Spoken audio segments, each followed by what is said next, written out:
Então a gente parou na inserção, ficou faltando editar e ficou faltando remover. Eu acho que o editar a gente tinha até começado.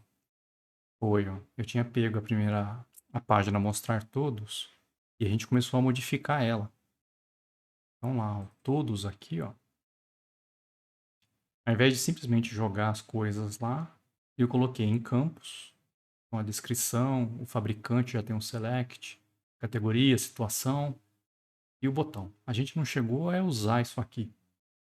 Não terminar essa parte quando ele dispara essa URL, modelo carro/alterar. Nós paramos aí. Eu cheguei a terminar essa parte para mostrar. Estava funcionando, ele já está mostrando corretamente.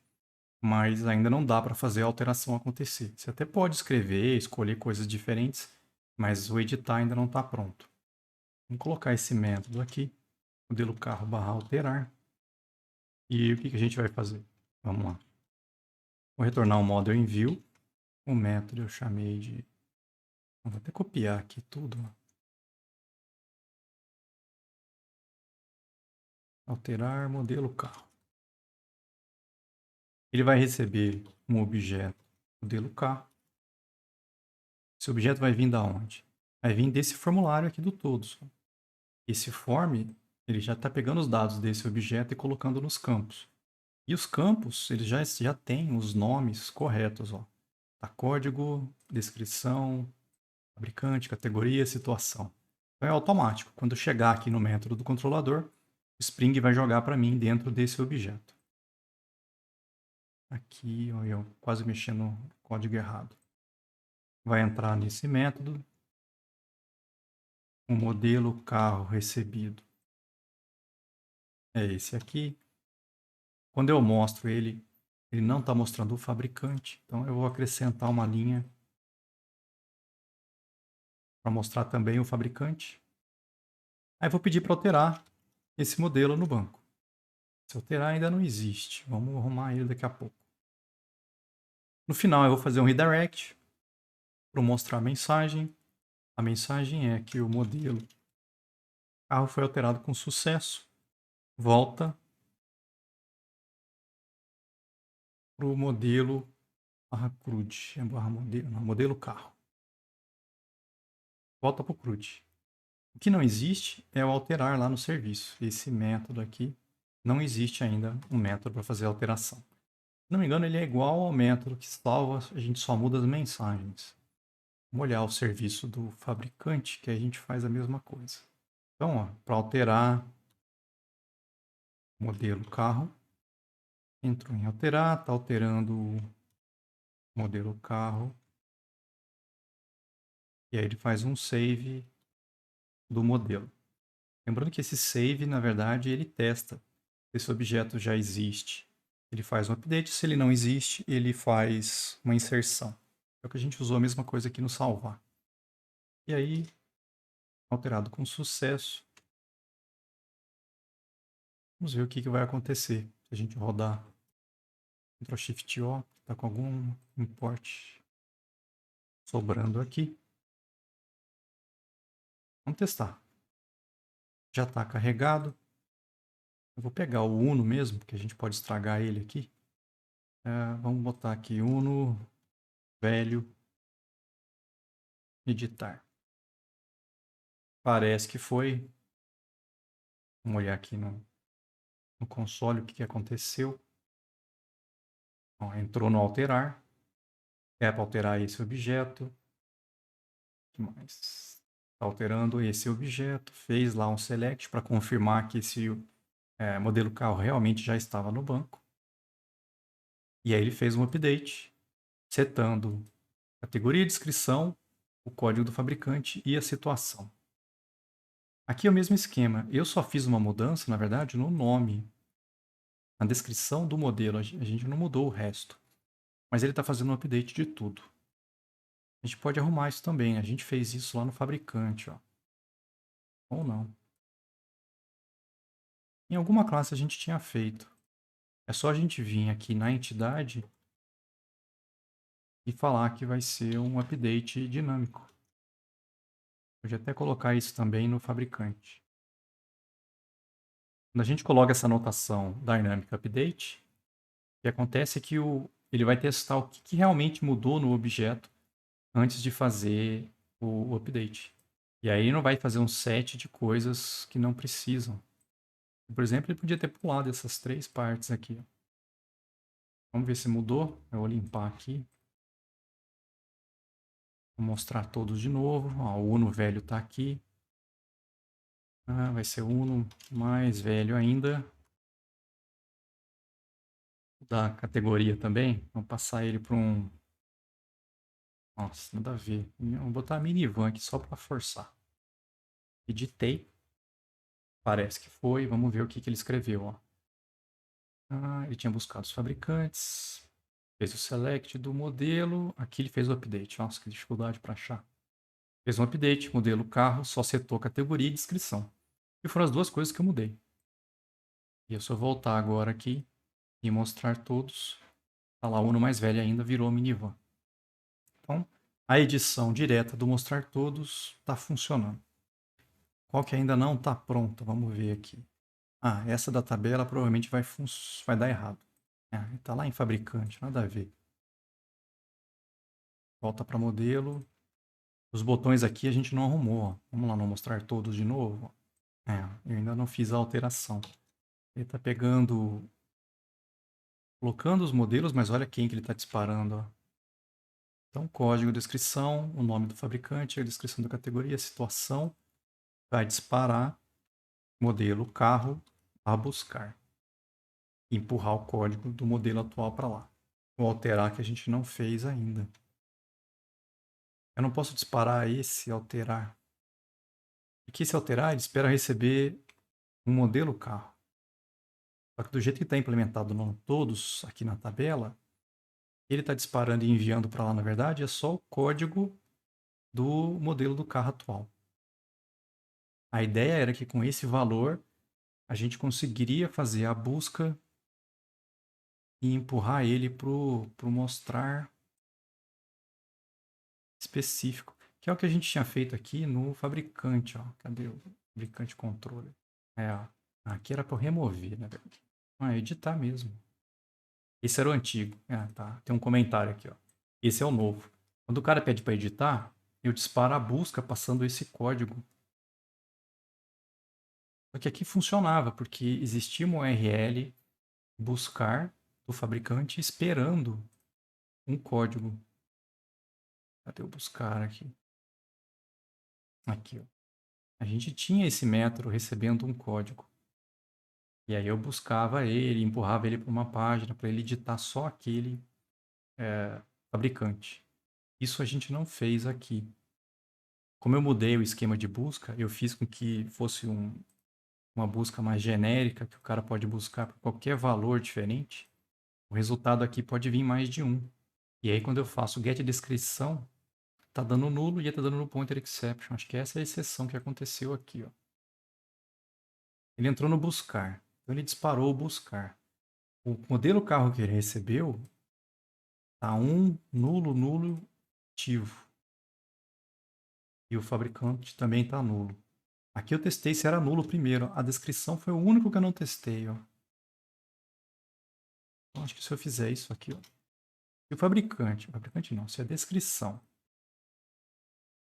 não for nula e não for vazia, coloca. Senão não usa. Olha o problema. Eu tô nessa view. O cara pede para buscar.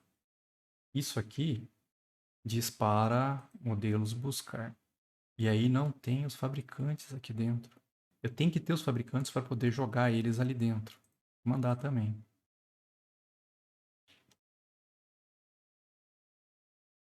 E no buscar não tem os fabricantes. Então buscar tá errado. A gente não percebeu isso aqui, mas ó. Quando eu busco, ele mostrou, mas olha o fabricante, como é que tá saindo, ó. Agora que eu reparei isso. Aqui saiu, mas é o atual. Aqui não saiu nenhum porque a lista de fabricantes está vazia. Então aqui no buscar eu também preciso colocar os fabricantes para depois empurrar para lá. Agora sim. Mostrou os fabricantes. E se eu pedir para editar, tá com o fabricante. Tinha esquecido de fazer isso em algum lugar. Ah, eu tinha pego aqui, inativo. Aí alterou. Todos ativos, o Uno não aparece mais. Mas se eu ver todos, agora o Uno aparece, mesmo ele estando inativo. Então é como se fosse uma remoção. Ele está chegando ativo aqui, hein? Quando eu cliquei nesse que está inativo. Como eu não preenchi, ele só está recebendo o código. O controlador ele está recebendo um modelo carro. Esse modelo carro que ele recebeu, o código ele pegou, chegou com 21. Só que a descrição, a categoria, o ativo e o fabricante veio tudo nulo e esse cara ele botou ativo. Porque se ele busca direto o modelo, ele vai usar esse valor ativo. E aí como é que eu vou diferenciar esse buscar de realmente estar sendo usado aqui na busca de quando eu estou clicando nesse botão? Isso que ele não está achando, porque não existe um carro com código 21 ativo. E aí ele usa o valor que está no objeto. Então, se o objeto, filtro, chegar com ativo, ele usa o valor ativo. E aí não está achando. Por isso que está chegando a lista vazia. O que vai ter que acontecer? Eu vou ter que ter um outro. Depois a gente muda essa URL. Só que ele não recebe o modelo carro. Ele vai receber um long código. Aí eu vou entrar nesse método. Código que chama? Nunca lembro mais. É código. Código, modelo carro recebido, é esse código aqui. Aí eu vou ter que buscar o carro com esse código. Porque é na situação justamente onde o cara vem aqui, ó, e clica. Pô, esse botão, ele só tem o código. Aí é o código 19. Eu vou ter que buscar esse modelo carro no banco para pegar o resto das informações e aí sim talvez aproveitar esse buscar que já está pronto, empurrando o modelo carro para ele. Eu vou pegar o meu repositório, vou pedir para fazer um find, melhor, vamos botar aqui o buscar, porque a gente não fez nenhum buscar que recebia só o código, hein? Vou criar mais um, eu teria que fazer um assim, ó, public, modelo carro, buscar recebendo um long código. Buscar com fabricante, né? Tem que vir um fabricante junto. Isso que eu tenho, esse é o problema. Se eu não tivesse que vir com o fabricante, a gente podia usar o find by ID. Mas eu preciso do fabricante para usar no filtro depois. Então eu vou ter que buscar com o fabricante. Esse método, ele não existe. Eu vou ter que implementar ele. Vou colocar ele aqui.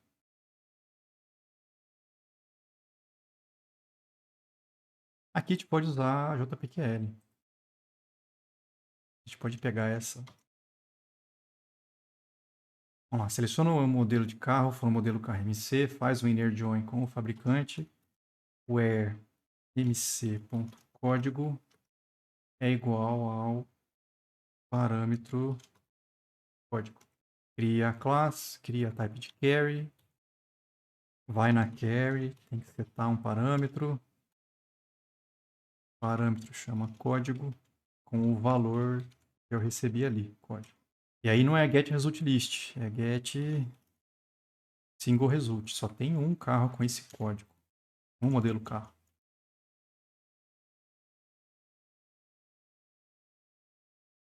Modelo de carro buscado é esse modelo aqui. Retorno ele.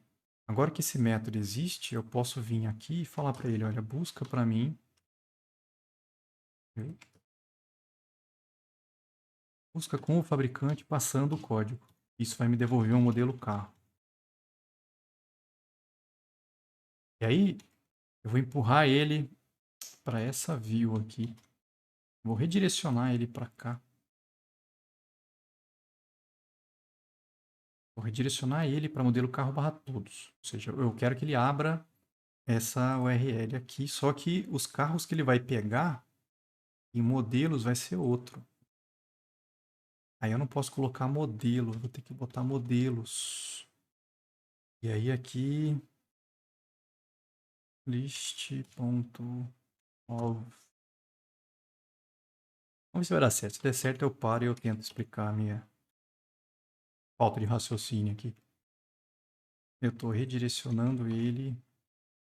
Por que eu estou redirecionando? Eu não fiz mudança ainda nenhuma. Não precisa ser um redirect.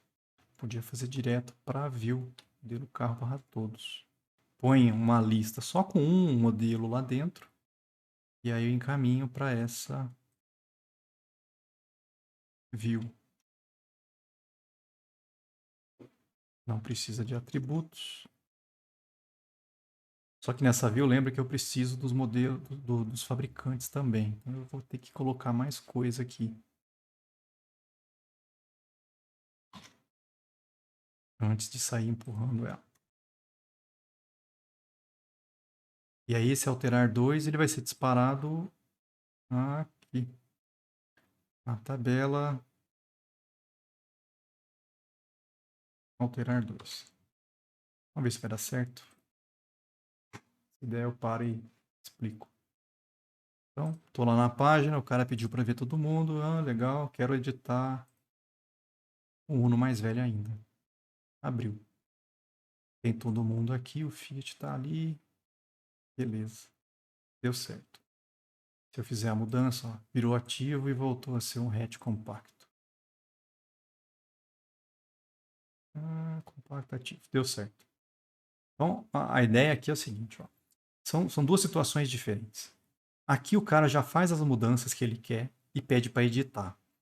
Aí quando ele clica nesse botão, eu estou disparando o formulário, ó, modelo carro alterar.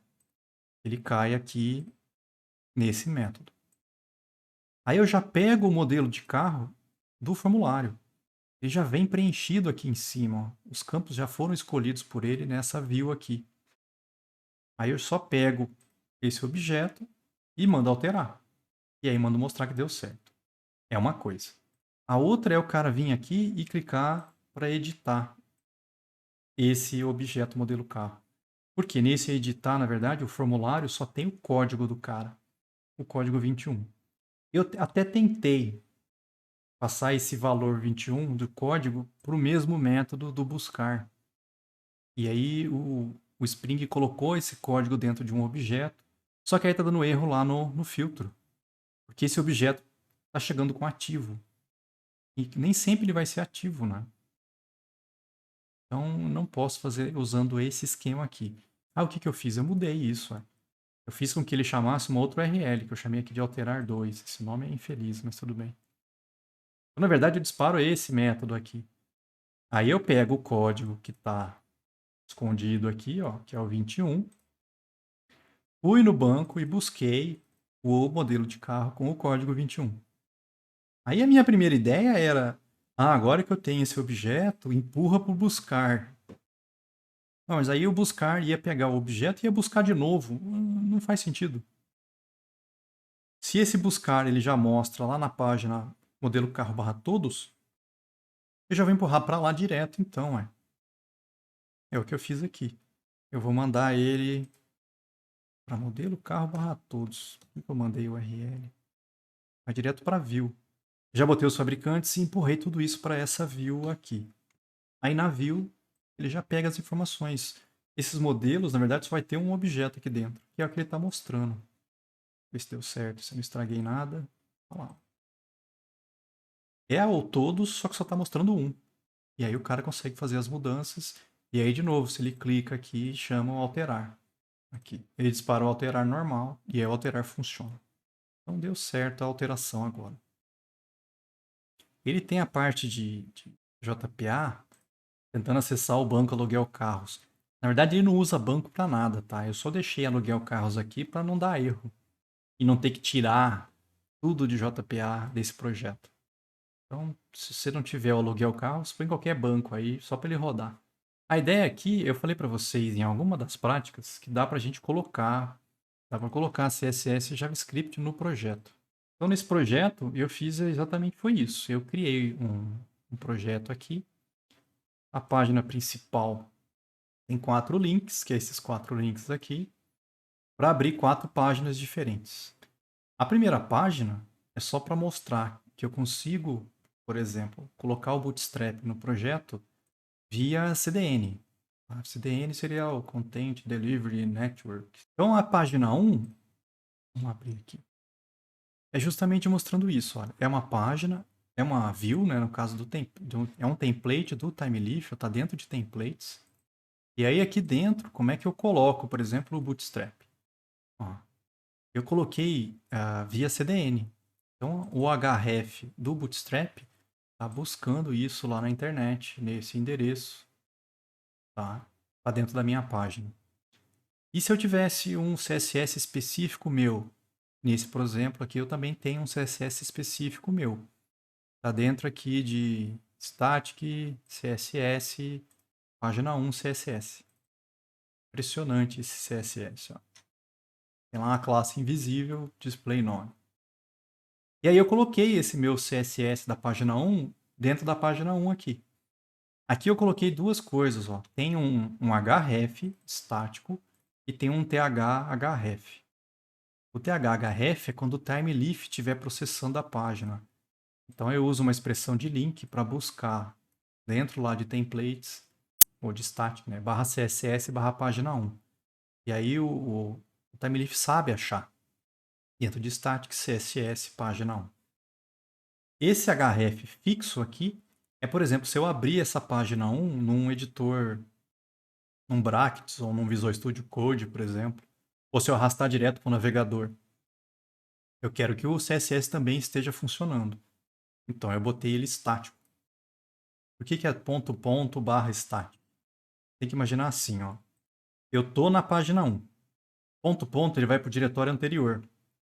Então, o diretório onde está a página 1 é templates. Eu saio do diretório templates para dentro do source main resources. Ó, eu estou em templates, eu estou lá dentro. Ponto ponto sai dele. Eu venho para cá. Aí aqui dentro eu entro em static. Ele entrou aqui. Aí dentro de CSS ele achou o arquivo página 1. Então esse caminho é quando for para você abrir a página direto no navegador ou foi editar o visual dela, por exemplo. E esse aqui é para quando estiver rodando realmente a sua aplicação. Lá embaixo, eu coloquei também a parte de JavaScript. Tem a parte de JavaScript do Bootstrap, tá? Tem lá o jQuery, o Popper e o Bootstrap, a parte de JavaScript dele. E se você quiser, você pode ter um script específico seu também. Mesmo esquema que eu fiz aqui nesse página 1 CSS. Ó. Eu criei uma página 1.js.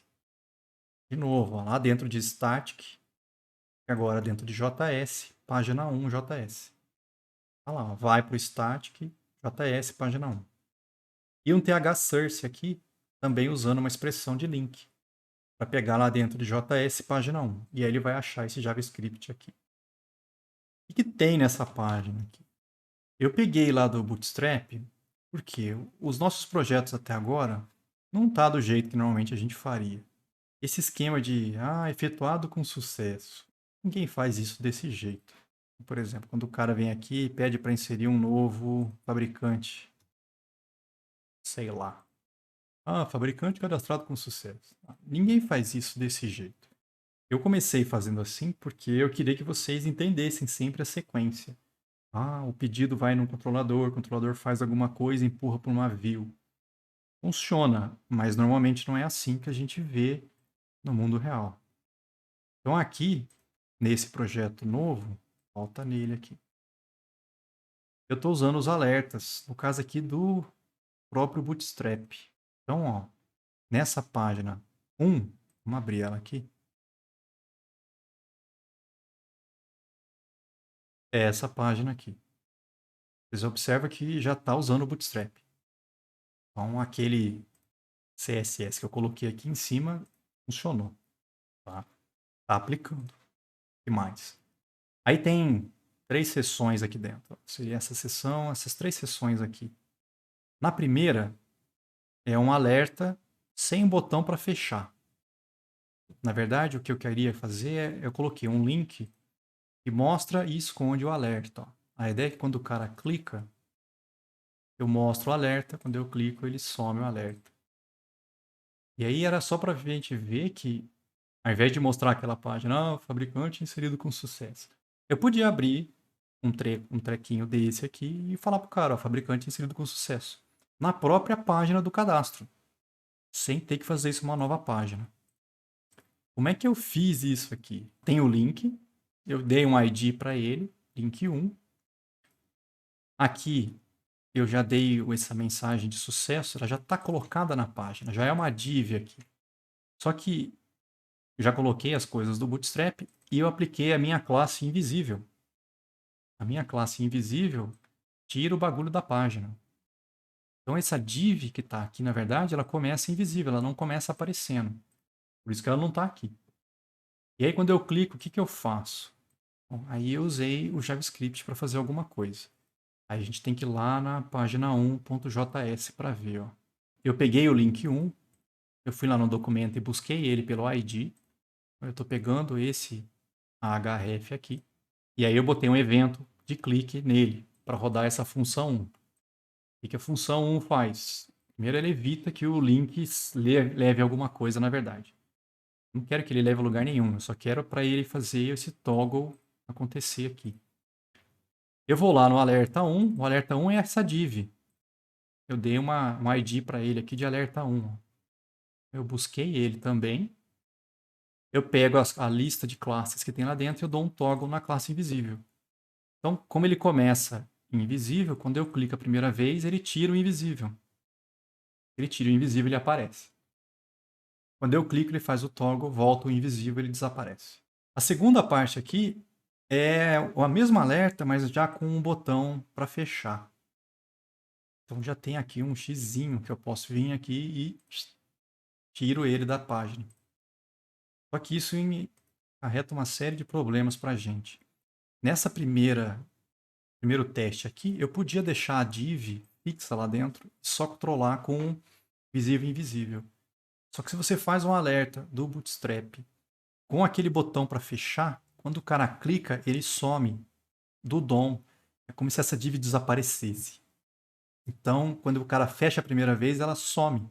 E eu não consigo colocar ela de novo. Então, o JavaScript aqui foi um pouco mais chato de fazer. Ó. Link 2, alerta 2. Vamos olhar aqui. Ó. Eu peguei o link 2 e aí botei um evento de clique nele. Quando o cara clica no link 2, eu pego o alerta, evito que ele faça a função do clique dar certo. A div de alerta 2, eu limpo o que tiver dentro dela. Então, essa div, se tivesse alguma coisa aqui, eu arranco fora. E aí eu vou na alerta 2 e adiciono um filho, que é o resultado dessa função aqui. Eu chamei de criar alerta, onde eu passo para ele qual é a mensagem que eu quero que ele mostre. E aí aqui dentro eu criei aquela div. Essa mesma div que já existia aqui, fixa, eu fiz ela via JavaScript. Ó. Eu criei uma nova div, botei a classe alerta, sucesso, dismissible é para poder fechar. Se eu não colocar isso aqui não funciona. Botei um ID nele para a gente poder depois mexer se precisar. Coloquei um botão para o cara poder fechar, que é aquele xizinho que aparece lá. Esse botão tem a classe de close, tem que ter um atributo data dismiss para poder funcionar. E o caractere aqui no caso foi o X. E lá dentro tem que ter um spam com a minha mensagem. Eu monto uma div aqui, moçada, com a mensagem de alerta e retorno ela. Então, quando o cara clica naquele botão, é gerada uma div nova e ela é colocada lá para mim. É por isso que ela aparece aqui agora. Quando eu clico no X, ela é destruída. Não existe mais a div. Mas quando eu clico, ele cria ela de novo. E o terceiro é um com timer. Ele mostra, 3 ou 5 segundos depois, ele desaparece. Também é bacana. Você pode mostrar, ó, inserido com sucesso, e sai fora. Como é que foi feito esse aí? Vamos lá. É aqui embaixo. Ó. Tem uma div. Aqui eu já podia usar a div, né? Porque eu não estou destruindo ela, só estou escondendo ela. Então eu começo invisível. Lá no JavaScript, eu peguei o link 3 e o alerta 3. Quando o cara clica, eu disparo essa função. essa função mexe na classe e dispara um timer. Daqui 3 segundos roda essa função aqui. E nessa função eu vou lá e faço com que ele fique invisível de novo. Então quando eu clico, ele aparece. Então eu tiro a classe invisível. Só que depois de 3 segundos eu volto a ficar invisível. É por isso que ele vai, conta até 3 aí e some. O segundo link é o mesmo esquema do Bootstrap, só que agora o Bootstrap não vai ser via CDN. Eu realmente baixei o Bootstrap e coloquei ele no projeto. Página 2. O que muda na hora de importar o Bootstrap? Ao invés de colocar um href com o endereço da CDN, eu estou fazendo um href para buscar o Bootstrap no diretório, num diretório do meu projeto. Aqui vai ser CSS, vendors, Bootstrap e lá dentro o arquivo. Tem um thref para quando for processado pelo Timeleaf e tem um href normal para quando você abrir o arquivo estaticamente. Aí vai lá e arrasta, por exemplo, no navegador. Mesma coisa no JavaScript. Ó. O JavaScript agora ele já está dentro do meu projeto. Eu não estou usando mais o CDN. Então eu estou usando um thsource e um source para conseguir carregar as mesmas coisas. Aqui, no CSS só tem a mesma classe, não mudou nada. Mas agora eu vou estar passando pelo back-end informação. Aqui acho que eu já botei o Ajax na jogada. Primeira parte, essa parte aqui de cima, é um alerta sem um botão para fechar. Eu coloquei 3 campos para o cara digitar um número, um texto e um valor booleano, verdadeiro ou falso. Quando ele clica nesse enviar, o que vai acontecer? Se você olhar o form não tem um action aqui agora. E aqui o input, eu podia ter até usado um submit, mas eu botei um button normal. Então esse botão, por padrão, não faria nada, se não fosse o JavaScript. Aqui eu tenho que explicar alguma coisa. O Timeleaf ele não serve só para HTML, moçada. Consigo usar o Timeleaf para processar JavaScript. Eu consigo usar o Timeleaf para processar CSS, até texto puro ele consegue processar. Aqui eu estou usando ele para processar JavaScript. Ó, eu estou colocando aqui ó, th inline do tipo JavaScript. O Timeleaf sabe processar isso aqui, ele sabe que vai ser sobre JavaScript dentro da view normal de HTML. Aqui dentro eu declarei uma variável, rl1. O jeito de declarar isso aqui é que é horroroso, cara. Esse vai trocar é se você abrisse essa página numa direto, por exemplo. Quando o Timeleaf processa, isso aqui não é um comentário.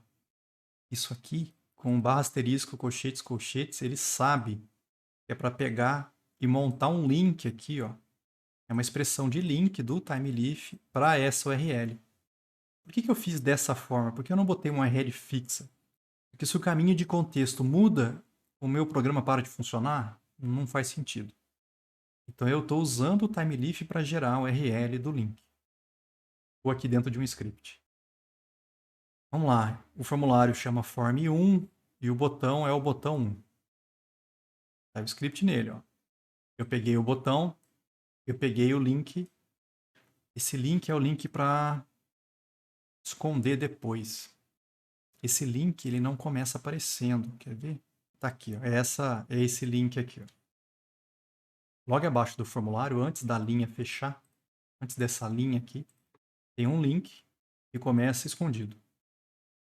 E aqui tem uma div do alerta 1. Ela não está em nada aqui dentro, tá? Então já tem um link, a div, o botão e o form 1. Vamos lá de novo. Eu peguei o botão, eu peguei o link, e aí eu defini eventos para quando clicar no botão e quando clicar no link. Vamos lá, quando eu clicar no botão 1, o botão 1 é esse botão de enviar. O que eu vou fazer? Ó, eu vou pegar a div de alerta, eu vou buscar o formulário, vou converter esse formulário num objeto JSON para poder enviar isso para o back-end, lá para o Spring receber essa informação. Eu vi um jeito lá, o cara manda criar um form data usando os dados do formulário. O problema é que esse objeto eu não posso mandar direto e não funciona. Eu não consigo receber ele lá pelo Spring. Pelo menos eu não consegui fazer. que eu fiz, na verdade, foi, depois que eu converto ele num form data, eu percorro esse form data e vou montando um objeto do JavaScript, colocando um valor com a chave e recebendo um valor. Eu monto com os dados do formulário chave e valor dentro de um objeto. Tá? Então eu estou enchendo esse objeto com os campos do formulário. Ele vai colocar valor 1, é isso, valor 1 com um valor 2 com outro valor e valor 3 com outro valor. Eu estou montando isso dentro desse objeto aqui. E aí eu criei uma função, enviar via Ajax. Se enviar via Ajax, eu passo para ele esse objeto, para qual URL. Essa URL veio daqui, ó. O URL vai ser barra URL teste1. Estou usando ela. E qual é a função que eu quero que ele rode quando der certo? Quando ele receber uma resposta. Quando ele receber a resposta do back-end, o que eu fiz? Eu peguei o div de alerta e limpei ele. Então, se tinha alguma coisa antes, apaga. E aí eu olhei o tipo da resposta que eu recebi. Essa resposta vai ser um objeto também, tá? Acho que foi o jeito mais fácil que eu achei para receber mais de uma informação ao mesmo tempo. Eu olho o tipo. Se o tipo é sucesso, eu mando criar um alerta de sucesso. Se não, eu crio um alerta de problemas, do danger aqui no caso. E coloco isso dentro do div alerta. Então, dependendo da resposta que eu receber, eu crio uma mensagem de alerta com o que eu recebi de mensagem, com o tipo de acordo com o tipo da resposta. Tiro a classe invisível do link para o link aparecer e limpo o formulário. Essa função enviar via Ajax, não precisava nem ter feito ela, eu podia ter metido direto o código aqui, ó. Eu crio lá um XML HTTP request. Quando ele termina, ele dispara essa função. A função, eu estou recebendo a resposta. Se o status da resposta, né, no caso, é 200, é porque deu certo. Então eu pego a resposta, faço parse e jogo no objeto aqui. Esse objeto é um objeto JSON. E aí eu disparo a função de sucesso com a resposta. Se não, se for um 404, 403 ou 500, é porque deu erro. Mando abrir usando esse método, o padrão já deixei como post, a URL que eu passei para um parâmetro, tudo para ficar assíncrono. Eu estou avisando aqui na requisição que o tipo do conteúdo que eu estou mandando para lá é JSON. Ou seja, eu estou mandando aquele objeto que eu preparei aqui com os dados do formulário. E aí eu envio. Aqui foi outra coisa que eu apanhei para fazer. Eu não posso mandar direto o conteúdo JSON. Eu tenho que chamar o stringify, cara. Porque tanto o parâmetro e o valor tem que ser strings. Senão o string não consegue receber esse valor depois. Isso aqui até eu descobri foi um bom tempo perdido. Eu não posso simplesmente fazer um send disso aqui. Quando o Ajax dispara para essa URL, eu estou disparando um pedido para essa URL1 na minha aplicação. A diferença é que eu estou fazendo isso agora via Ajax. Quando isso acontece, o que vai fazer? Ele vai disparar o meu controlador. Aqui é para carregar a página, tá? Só isso. Então, barra URL1, URL teste1. É essa URL que eu estou disparando quando o cara clica nesse primeiro botão aqui. Só que eu estou disparando via Ajax. Então, vamos ver o que muda aqui. Primeiro, o tipo da resposta que esse método do controlador vai dar. A resposta que eu estou enviando nesse caso aqui vai ser um objeto JSON. Então, eu tive que fazer no postmap, ao invés de colocar só o URL, tive que botar esse produces para avisar o que esse método vai gerar no fim. Olha, você vai gerar no fim JSON. Primeiro, começa por aí. Segundo, o que eu vou mandar de resposta? Eu vou mandar um objeto do tipo mensagem. Essa classe eu criei aqui, ó, justamente pensando já no que eu ia receber aqui para fazer a resposta. Eu ponho uma mensagem, qual é o tipo e se eu quero um botão de close ou não. É isso, é uma classe normal, sets e gets, só para guardar esses três valores. O bacana é que quando você dá um return num objeto mensagem, só porque eu avisei para ele que era para virar JSON, o Spring se vira e manda JSON, cara. Eu não preciso nem fazer isso aqui. Ele faz isso para mim. só de ter avisado que é para devolver JSON. O que eu estou recebendo dessa chamada via Ajax aqui? O que eu mandei para lá, lembra? Eu mandei os dados do formulário. Então, os dados do formulário, lógico, eu botei nome, valor 1, valor 2, valor 3. E é exatamente os nomes dos atributos dessa classe qualquer aqui, ó. Valor 1, valor 2, valor 3. Então, os nomes que eu dei no formulário foram os mesmos nomes dos atributos dessa classe. Então, no controlador, eu já botei, ó, me dá um objeto dessa classe. Só que esse objeto está sendo enviado aqui via JSON. Lembra que quando eu enviei aqui, eu avisei, olha, o conteúdo é JSON. Então, na hora de receber no controlador, eu não posso simplesmente receber o objeto.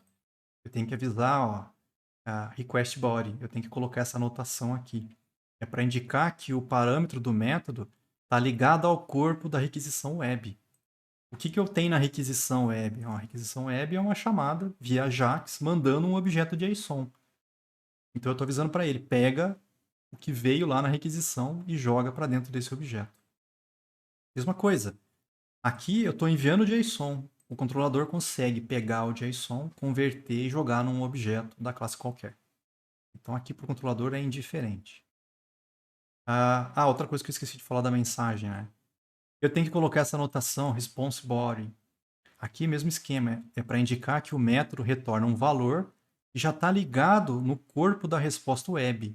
Então esse objeto que eu estou devolvendo, esse objeto mensagem, ele vai no corpo da resposta web. Senão não vai funcionar esse esquema também na hora de pegar isso lá via JavaScript. Quando eu pego essa resposta aqui, ó, não vai estar no corpo e aí não iria funcionar. Então, as mudanças que eu tenho que fazer no controlador são essas. Para receber JSON, essas duas, né, o produces e o request body, e para retornar JSON, response body, antes do método. O resto é igual, moçada. Aqui você monta Java normal. O que você quer fazer se você receber essa requisição com esse objeto? O que eu fiz aqui? Eu olhei o valor 3. Eu fiz o seguinte, ó. Se você passar verdadeiro, é porque deu sucesso. Se você mandar falso, é porque eu quero uma resposta de erro. Então aqui eu testei. Se o valor for verdadeiro, é porque é sucesso. Senão, eu quero que seja uma mensagem de erro. Qual é o objeto mensagem? O texto do objeto mensagem? Eu vou escrever, olha, os valores tal, tal e tal recebidos com sucesso. Valor 1 e valor 2. Ou seja, texto e o número, eu vou mostrar isso numa mensagem. Aí eu crio um objeto da mensagem, ó, com esse texto, esse tipo e falso. Eu não quero um botão de fechar. Retorno esse objeto. Esse objeto vai ser recebido aqui pelo JavaScript. Ele dispara a minha função de sucesso, passando a resposta. O que é essa função de sucesso? É essa função que eu passei aqui, ó. Ele roda esse código meu. E aí eu pego a resposta que eu recebi e testo se chegou sucesso ou não, ponho a mensagem lá e tudo mais. Tudo isso para fazer o quê? Para eu poder digitar um número. Deixa eu limpar aqui para vocês verem. Tá chamando o back-end. Faço um texto e um booleano. E aí eu recebi uma resposta. Tudo isso via Ajax. Ó, entrou no método 1, recebeu esse objeto aqui, e aí mandou uma mensagem sem botão de fechar. Chegou via JavaScript, ele colocou aqui e o link apareceu. E aí eu posso tirar. Então eu estou mandando coisas para o back-end, o back-end está mandando a resposta e eu estou autorando a minha página, tudo via JavaScript com Ajax aqui. E é o que a gente está acostumado a fazer, né? Você pede para cadastrar alguma coisa, opa, sucesso. Talvez não, tendo que vir e fechar depois, né? Aqui é só para mostrar que nesse exemplo é sem o botão de fechar. Então a mensagem fica travada ali. No segundo exemplo, o código é praticamente o mesmo.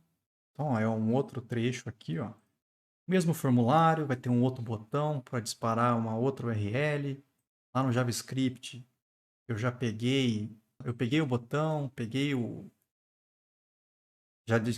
já cadastrei ele, a função que eu quero que rode, peguei os objetos, mandei via Ajax, é a mesma coisa.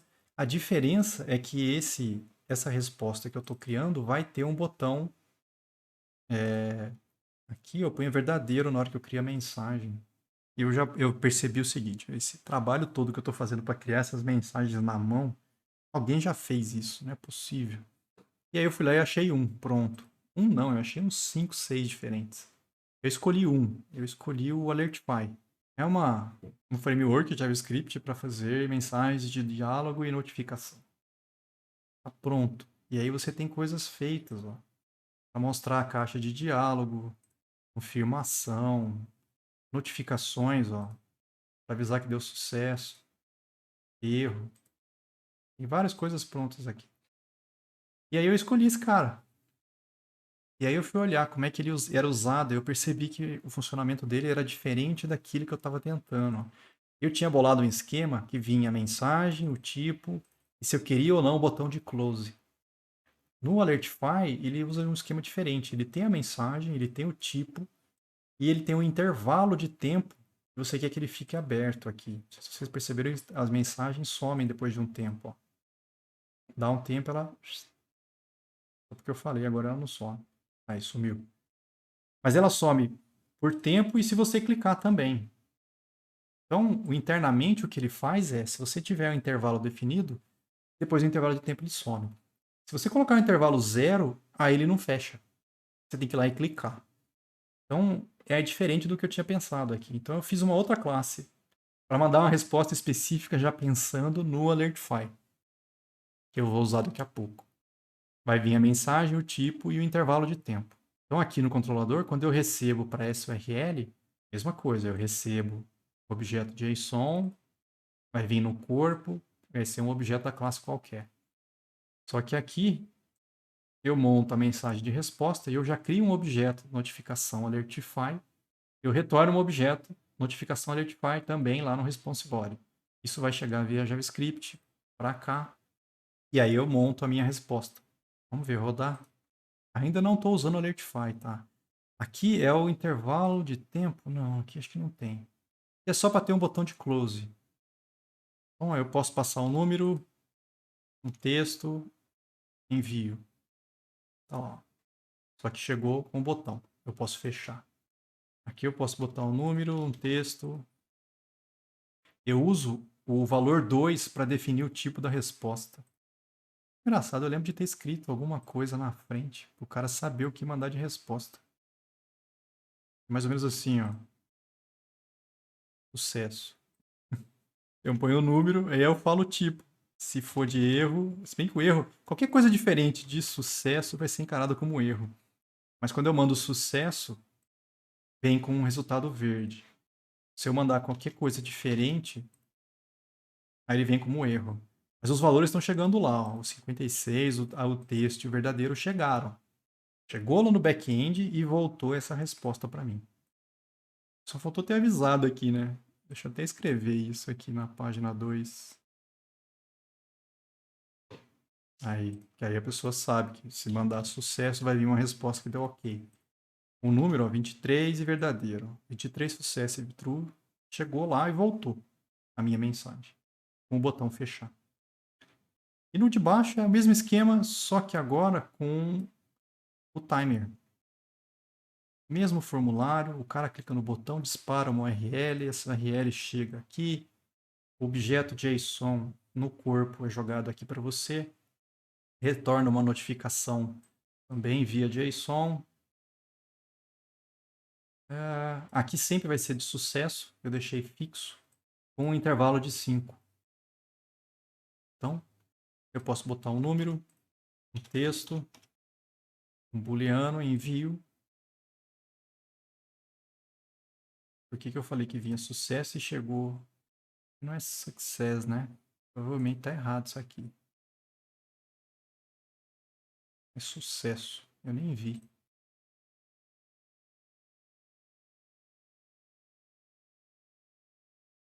De novo, 25, um texto. E ainda tem coisa errada. Porque eu botei sucesso aqui. Junto inglês com português, não vai dar certo nunca. Aê. Mas ó, mandou. 5 segundos depois, fechou. É usando o Bootstrap, só que o Bootstrap no projeto Acho que eu não falei da estrutura que eu montei aqui para guardar o Bootstrap, ó. Então, ó, source main resources é na parte estática. Então aqui, o que que eu fiz? O CSS do Bootstrap, eu não joguei direto aqui dentro de CSS. Dentro de CSS, eu ponho o meu CSS, das minhas páginas desse projeto atual. Esse vendors, no curso que eu fiz, o cara recomenda botar vendors. É como se fossem bibliotecas externas, que você está pegando de alguém. E aí dentro de vendors, eu joguei o Bootstrap. Tem lá todo o CSS do Bootstrap. Nem precisava de todos eles, eu só estou usando, na verdade, o minificado. Só precisava de um arquivo aqui dentro, mas eu já deixei todos aí. O JavaScript, mesmo esquema. Ó. Dentro lá de static, JS, vendors, o JavaScript do Bootstrap está aqui. O JavaScript do jQuery e do Popper. Tudo separadinho do meu JavaScript do meu projeto. Se você quisesse ainda ter... esse é o JavaScript dessa página. Você até podia ter um folder para guardar e separar e não ficar tudo jogado aqui. Mas eu achei bacana porque separa as coisas. Não fica uma zona toda ali dentro. Aqui, aí eu fui usar o Alertify. Não vou fazer mais usando o Bootstrap direto na unha, tendo que criar a div na unha via JavaScript. E aí facilita pra caramba a nossa vida. Aqui eu estou usando o Alertify. Então, começou a primeira diferença. Além de colocar o Bootstrap e o meu CSS, eu já coloquei o Alertify. Tá? O Alertify ele tem um esquema de temas. Você pode escolher que tema que você quer usar. Em algum lugar aqui dá pra gente ver. Tem já o esquema de direita para esquerda. O tema padrão acho que é esse aqui. E aí dá pra gente ver como é que ele funciona. Janelas de alerta, janelas de prompt, confirmação. Tem um tema específico do Bootstrap, que é esse que eu escolhi. Já estava usando o Bootstrap mesmo. Olha lá. É a mesma coisa, só que usando o tema do Bootstrap. Então você tem que colocar o Alertify e já escolher qual é o tema. Então eu já coloquei o Alertify e o tema do Bootstrap do Alertify. Já em JavaScript também tem um JavaScript do Alertify aqui embaixo. Eu acrescentei no que já tinha antes essa biblioteca aí do Alertify. E aí aqui, na página, o que, que eu fiz? Primeiro teste de notificações. Eu botei um campo para o cara escolher um delay. Qual é o tipo da notificação? Aqui eu já deixei os tipos possíveis. Ó. E um booleano. Para aproveitar o objeto que eu já tinha criado da classe qualquer. Isso aqui foi preguiça minha. Eu já tinha um objeto que recebia um inteiro, uma string e um valor. Eu já aproveitei a inteira, a string e o valor. Para ficar mais fácil na hora de implementar. E aí você põe um intervalo, por exemplo, eu vou pôr 3 segundos, eu quero uma mensagem de sucesso e vou mandar um booleano. Quando eu clico nesse botão, ó, tá lá os 3 campos, né? E um botão. De novo, JavaScript neles, ó. Eu vou disparar. Aqui tem umas explicações. Tirei do próprio site. Aqui eu vou ter os exemplos de outras bibliotecas que eu tinha achado, ó. Que são 5 diferentes para fazer a mesma coisa, gente. E deve ter muito mais, se você sair procurando aí. Eu escolhi uma. Tem a explicação que eu tirei do próprio site do Alertify. E aí vem o meu código. Peguei o botão, se o cara clica, eu pego os dados, jogo no objeto JavaScript e mando enviar por Ajax. Quando volta a resposta, eu mando rodar isso aqui. Aqui ficou mais fácil. Eu só rodei direto o Alertify. Esse set, a notificação, qual é a posição que eu quero? Top right. Porque se você olhar o padrão é lá embaixo, à direita. Ó, eu não queria, eu queria que ficasse em cima à direita. Então eu mudei. Posição top right. Eu chamo o Notify. Qual é a mensagem que eu quero que ele mostre, qual é o tipo e qual é o intervalo. Tudo isso veio de resposta, via a resposta do servidor. O que o back-end me mandar de resposta, eu uso aqui para montar. E aí o back-end que eu fechei, né? É esse mesmo. Eu estou usando o mesmo URL2 que eu usei na outra página. Ó. Mesmo esquemão. Eu recebo já o objeto com os 3 valores, monta a mensagem com os 3 valores, gera um objeto notificação com a string, o tipo e o número de intervalo, retorno ele via JSON. E aí o JavaScript passa isso para mim como nessa resposta, eu uso ela para montar a mensagem. Então, rodando, ó, eu envio. Olha lá, valores 3, success e true recebidos com sucesso. Tá saindo grande porque eu tô com um zoom aqui, tá? 5 segundos, eu quero a mensagem de warning e falso. Tá lá, 5 warning e falso. 5 segundos depois ele só. Se eu ponho 0, vou botar uma erro e verdadeiro. Não vai sair mais. Ele vai ficar ali. Enquanto o cara clicar na mensagem, tô clicando fora. Quando eu clico nela, ela desaparece. Aí depende do que você quer fazer. Mas fica bem mais fácil do que eu ter que gerar a div do Bootstrap para mostrar a mensagem. Pô, cara, uma linha. Tá feita. A segunda parte são as mensagens de confirmação.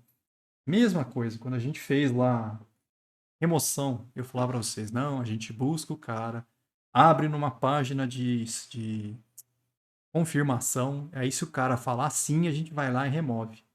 Ninguém faz isso desse jeito. Como é que a gente faz normalmente? Aqui eu estou mandando qualquer coisa, texto, true. Você quer realmente remover? E aí eu pergunto sim ou não. Se o cara falar sim, você vai e faz a remoção. Aqui eu disparei o back-end, chegou lá e voltou a resposta, eu mostrei no alerta. Ele dá para fazer, o padrão dele é OK cancel. Então se a gente olhar aqui, ó, alertify.confirm. Então aqui eu peguei o botão, tá? E defini as opções. O botão 2 e a função 2 é o sim ou não. O botão 3 e a função 3 é para quando é OK cancelar.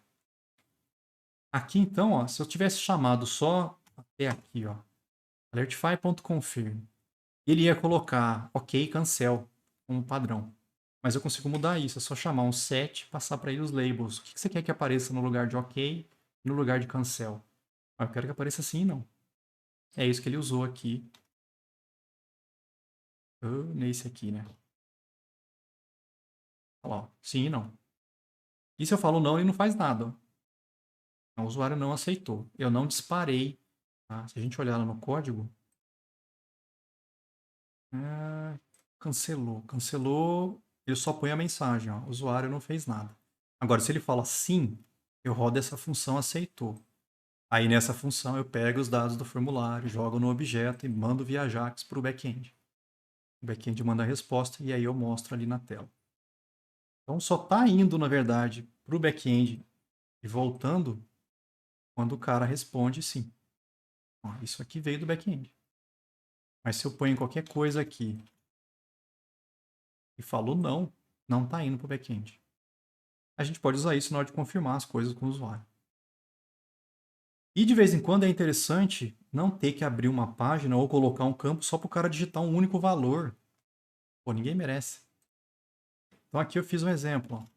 Eu botei um valor 1, valor 3. Ele abre uma janela para você digitar alguma coisa. E aí você põe o que você quiser. Se eu vier aqui e mandar, sei lá, oi, e der ok, ele enviou 456, oi, true para o back-end e voltou uma resposta e eu mostrei. Mas se eu vier e cancelar ou clicar fora, não dispara. É a parte que está aqui embaixo, ó, do botão 4.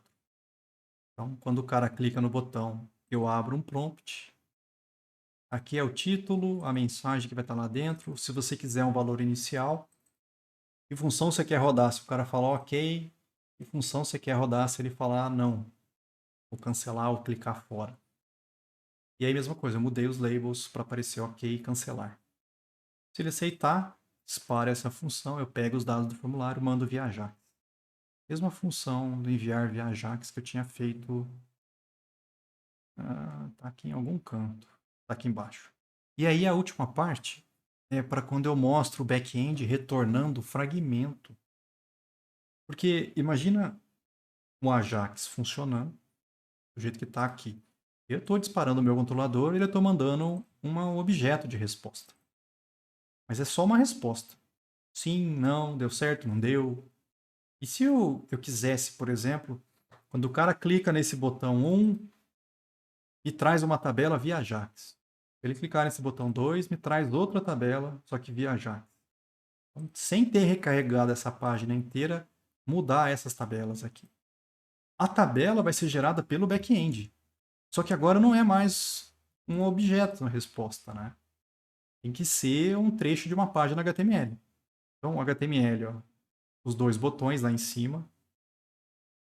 Eu defini duas URLs, é a 4 e a 5. E aí o JavaScript, o que ele faz? Eu peguei os dois botões e cadastrei duas funções aqui, para quando o cara clicar. Se clicar na função 1, ó, eu disparo via Ajax. Sem mandar nada. Não tem informação que eu estou enviando. Eu só cliquei no botão, me dá alguma coisa aí. A URL é essa URL fixa aqui, ó, 4. Depois a URL do teste 5. Eu quero que ele rode quando der certo. Essa função pega a resposta. Eu vou lá na div resposta e joga a resposta direto dentro da div. Essa div resposta, ela está aqui, ó. É uma div vazia. Então, o retorno que eu estou recebendo via Ajax do back-end, eu estou chuchando ele aqui dentro dessa div. Tá? Direto dentro do inner HTML dela. Nos dois casos aqui. Essa função eu tive que mudar um pouco. Porque eu tive problema do tipo... Quando esse conteúdo não tem um objeto, eu não posso chamar o stringify nele. Estava dando erro. Então, eu testei aqui, ó. Antes de simplesmente chamar o stringify, eu olho. Esse conteúdo é um objeto vazio? Se for vazio, se não for vazio, aí eu mando o conteúdo usando o stringify. É para quando eu quero enviar a informação para o back-end. Se está vazio, eu só quero disparar. Eu não quero mandar informação nenhuma. Eu tive que fazer essa mudança. Outra mudança que eu tive que fazer nessa função enviar é quando chega a resposta. Porque antes, quando chegava a resposta, vamos abrir o página 3 aqui. Cadê o enviar? Ajax, isso. Quando chegava uma resposta, eu só olhava, deu certo? Deu. Opa, então faz o parse da resposta. Mas funcionava porque os meus métodos do back-end só devolvia um objeto JSON. Nesse exemplo, no meu retorno do controlador, não vai ser um objeto JSON. Vai ser uma página HTML, um trecho de uma página HTML. Então, no JavaScript, eu tive que olhar antes disso. Qual é o tipo da resposta que eu recebi? Se foi JSON, aí eu faço o parse e guardo. Se não, a resposta é direto o que eu recebi. Eu não preciso fazer um parse, porque isso aqui não é JSON, isso aqui é HTML puro. É essa resposta realmente que eu quero inserir dentro da div. Essas foram as mudanças que eu fiz no enviar. E no back-end, o que muda? Vamos lá, ó. Eu não estou recebendo nada da página aqui. O cara só clica e dispara essa URL. Então chega aqui normal. O meu resposta vai ser o model envio, do jeito que a gente fez até hoje. Só que para não ter que ter banco, eu já criei uma lista de objetos aqui na mão. Ó. Eu criei uma lista, botei 4 objetos da classe qualquer, coloquei isso num atributo, e aí vou devolver uma resposta. Aí vem a diferença. Ó. Ao invés de colocar o nome de uma view, eu ponho o nome de um fragmento da view. Porque pensa, quando eu peço para ver alguma coisa via Ajax, eu não quero receber uma página inteira. Geralmente a gente atualiza só um pedaço da página.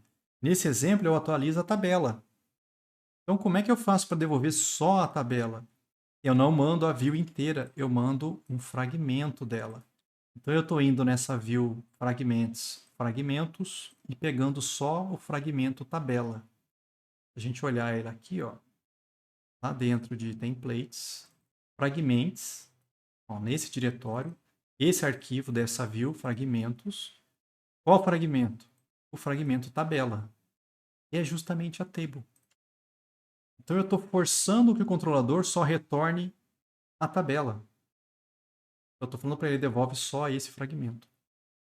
E aqui eu estou usando timeleaf. Estou pegando os objetos que estão no atributo e jogando isso dentro das linhas aqui, nas colunas das linhas com o thit. Ó. Do mesmo jeito que a gente fez até hoje. Aquela tabela entra aqui, ela já recebe o estilo que foi colocado aqui. Mas aí vamos ver acontecer, ó. Eu vou clicar, ó, fragmento 1. Disparou via Ajax. Olha lá, entrou no método 4, entrou nesse método aqui. E aí retornou um fragmento, que é a tabela, com esses objetos, 10, 20, 30, 40, dentro de, com essas strings e esses valores. Quando eu clico no fragmento 2, ó, mudou a tabela. Fez uma outra chamada agora para essa URL aqui. Mesmo esquema. Eu criei lá os objetos, botei num atributo e mandei retornar a tabela de novo. Só que é o fragmento só. Então, se você olha a página aqui, ó, tá? Não vai dar para ver porque está vindo via JavaScript, mas tudo bem. Não entra nessa resposta a página inteira. Se a gente der um inspect, acho que mostra. Aqui. A tabela está aqui, ó, dentro da div, direto. Só a tabela. É ela que foi colocada aqui dentro da div. Não veio a página inteira da view. A página era isso aqui tudo. Isso aqui não veio. Só pegou esse pedaço.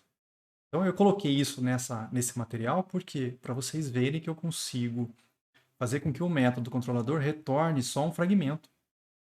Geralmente quando a gente precisa do Ajax para fazer isso.